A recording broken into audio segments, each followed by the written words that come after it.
हजरत गिरामी, इससे पहले कि मैं इस नज्म पर अपनी तरफ से कोई तबसरा पेश करूं, एक बात कहना चाहता हूं। जिंदा कौम में अपनी बुजुर्गों को और अपने बुजुर्गों की खिदमात को तो याद रखती ही है। जैसा इस नज्म में, इस तराने में इस ख्वाहिश का इजहार किया गया था कि हज़रत मौलाना सिराज अहमद कमर साहब की शख्सियत और उनकी खिदमात के एतराफ में उन्होंने जो जो काम किए उनका जिक्र था इस तराने में बड़े सलीके के साथ। जनाब इरशाद अहमद कमर साहब यहां बैठे हैं। जाहिर है कि मौलाना सिराज अहमद कमर साहब के वारिस हैं और ये सिराज अहमद कमर साहब का कस्बा है, ये उनका शहर है, उनके लोग हैं। एक बात बड़ी जिम्मेदारी से कहना चाहता हूं, जिम्मेदार लोग, जितने भी दर्दमंद लोग यहां बैठे हैं, अगर आपने मेरी बात की तायीद कर दी तो यकीन जानिए मेरी मेहनत वसूल हो जाएगी। अगले 1.5-2 मिनट मेरी बात को तसल्ली से सुने और खास तौर से चेयरमैन साहब मेरी बात को गौर से सुने। आपने बड़ी खूबसूरत महफिल मौलाना सिराज अहमद कमर साहब की याद में सजाई है। बहुत अच्छा तराना पेश किया गया है। हम मौलाना सिराज अहमद कमर साहब की खिदमात का एतराफ भी कर रहे हैं, उन्हें याद भी कर रहे हैं, लेकिन ये याद बारगाह खुदाबंदी में कबूल हो जाए, इसकी दुआ भी करें और इसके लिए एक काम करें। मैं कहना चाहता हूं, अपने तमाम शायर दोस्तों की तरफ से कहना चाहता हूं कि इरशाद कमर साहब, अल्लाह ने आपको बहुत नवाजा है।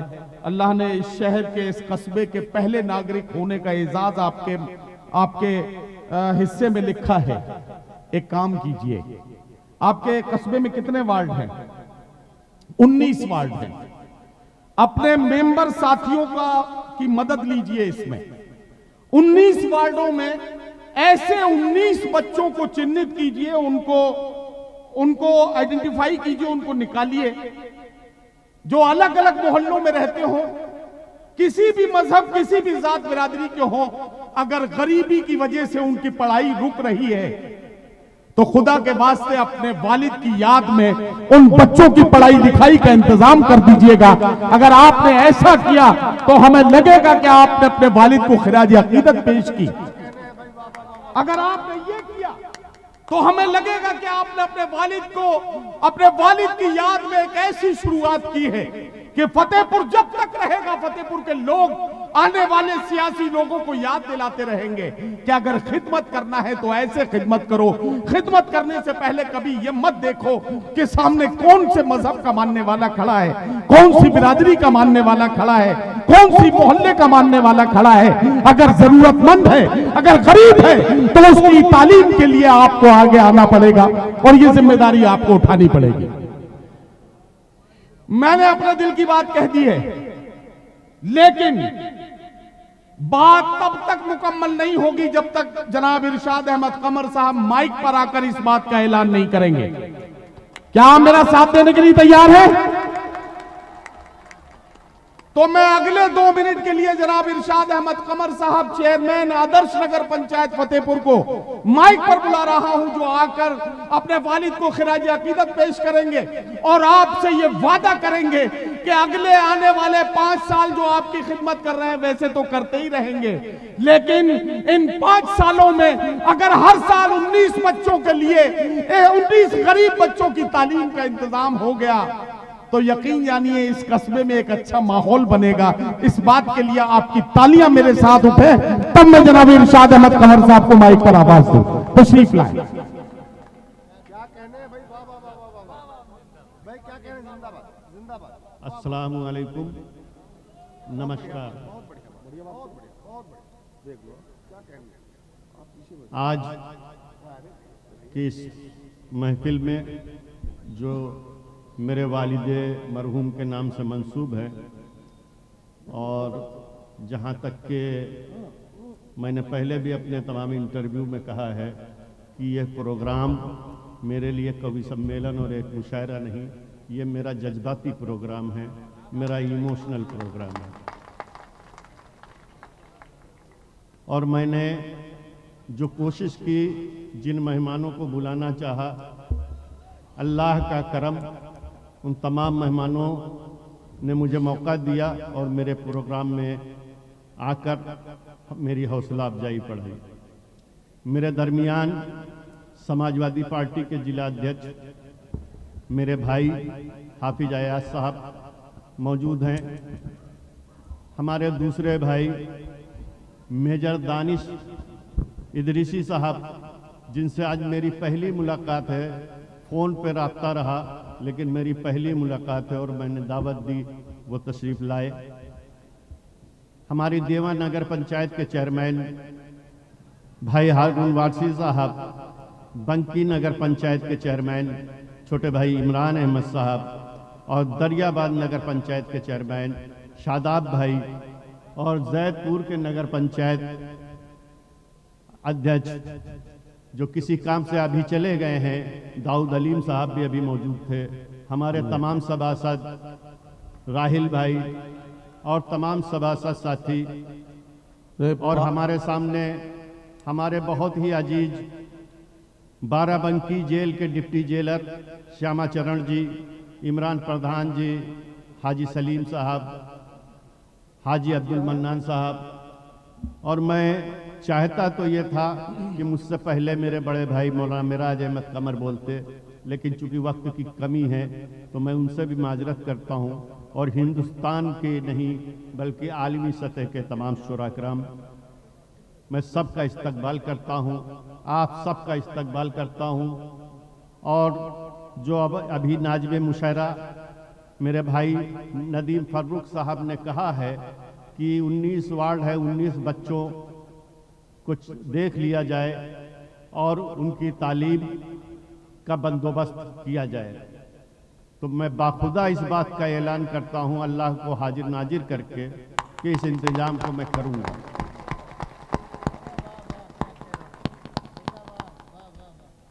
और मैं बता दूं नदीम भाई जी कि अभी इस ठंडक के मौसम में हमारे तमाम सभासद साथी और हमने मिलकर 4000 कंबल बांटे हैं। अरे वाह वाह, बहुत बढ़िया। जो शायद हम पूरी यूपी तो नहीं कहते हैं लेकिन हमारे जिले का ये रिकॉर्ड होगा। इस ठंडक में लोगों को ठंडक से राहत मिले इसलिए अलाव का जो इंतजाम किया तो लगभग 2200 कुंटल लकड़ी अब तक जलवा चुके हैं और जब तक ठंडक रहेगी लकड़ी जलती रहेगी। वाह। मैंने चुनाव से पहले अपनी आवाम से वादा किया था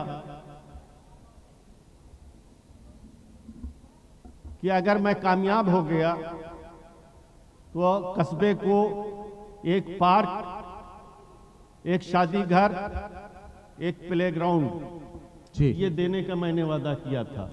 तो आज इस मंच के माध्यम से मैं आप सबको यकीन दिलाता हूं कि मैंने लेखपाल को बुलाकर जगह चिन्हित करा ली है। 6 महीने के अंदर ये सारी चीजें आपको नजर आनी शुरू हो जाएंगी। वाह वाह वाह, जिंदाबाद। और यहाँ हमारे तमाम पत्रकार साथी मौजूद हैं और बड़े जिम्मेदार लोग मौजूद हैं जिन्हें बखूबी ये याद है कि हमसे पहले, हमें अभी 8 महीने चेयरमैन बने हुए हैं, हमसे पहले नगर पंचायत का क्या हाल था। कोई नक्शा पास कराने आता था, कोई गृह सूची बनवाने आता था, तो आप लोगों से किस तरीके से वसूली होती थी या आप लोगों को और हमारे पत्रकार साथियों को। पत्रकार साथी हमारे लगभग सभी बड़े ईमानदार हैं। मैं यकीन रखता हूं कि वो हमारी बात की तायीद करेंगे कि किस तरीके से लूट होती थी। और मेरी चेयरमैनी आने के बाद अगर किसी नक्शा बनने में किसी भी तरीके की कोई रिश्वत ली गई हो और वो साबित कर दी जाए, मैं चेयरमैनी से इस्तीफा दे दूंगा। इल्जाम लगाना अलग बात होती है, वाह, लेकिन साबित करना चाहिए और अगर कोई साबित कर दे तो मैं इस्तीफा दे दूंगा। ये मेरे वालिद साहब के नाम से मंसूब मुशायरा, मैं ज्यादा न बोलकर मुशायरे और आपके बीच में हायल नहीं होना चाहता। नदीम फर्रुख साहब ने तमाम बातें हमारे वालिद साहब के बारे में बताई। 2-1 बातें मैं जी जी, इरशाद इरशाद। एक मेरा बचपना था, मुझे सही से याद भी नहीं है, मैंने अपने बड़ों से सुना है कि एक इमरजेंसी का दौर आया था और उस इमरजेंसी के दौर में जो कोई उस हुकूमत, इंदिरा गांधी की हुकूमत के खिलाफ बोलता था उसे जेल में डाल दिया जाता था। मेरे वालिद मरहूम यहां की जामे मस्जिद के भी और ईदगाह के इमाम भी थे।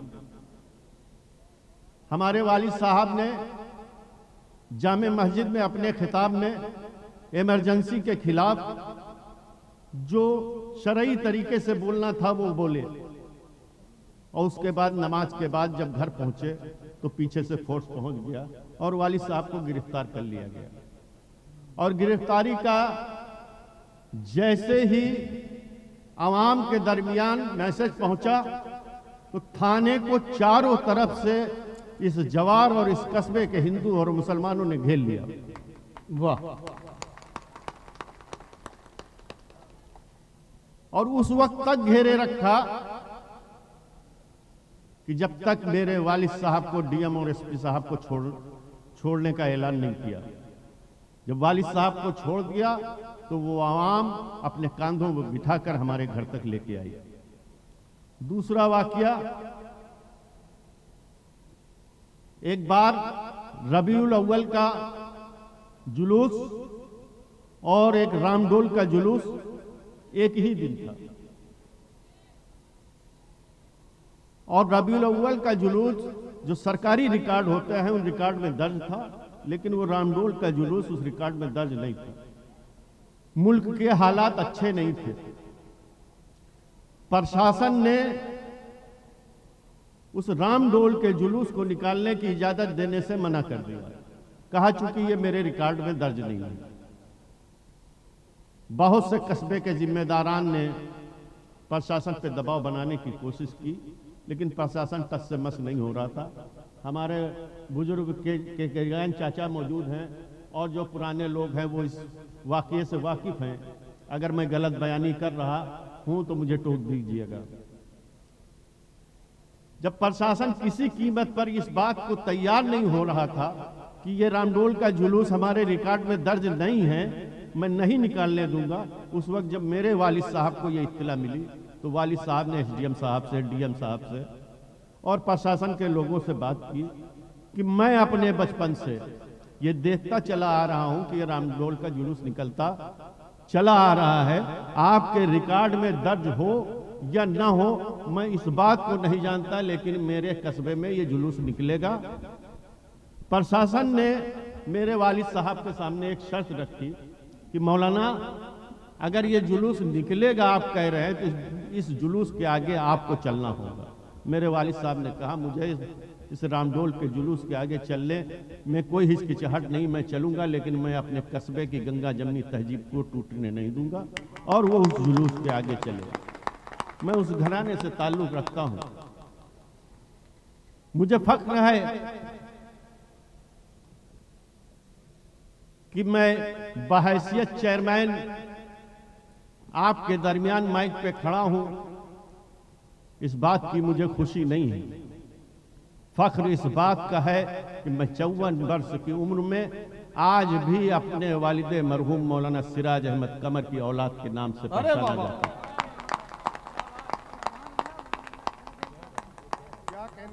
और जो उम्मीदें आप लोगों ने मुझसे बांधी है, इंशाअल्लाह 5 साल में एक एक उम्मीद आपकी पूरी करके मैं अपना फर्ज अदा करूंगा। बहुत बहुत शुक्रिया। खुदा हाफिज।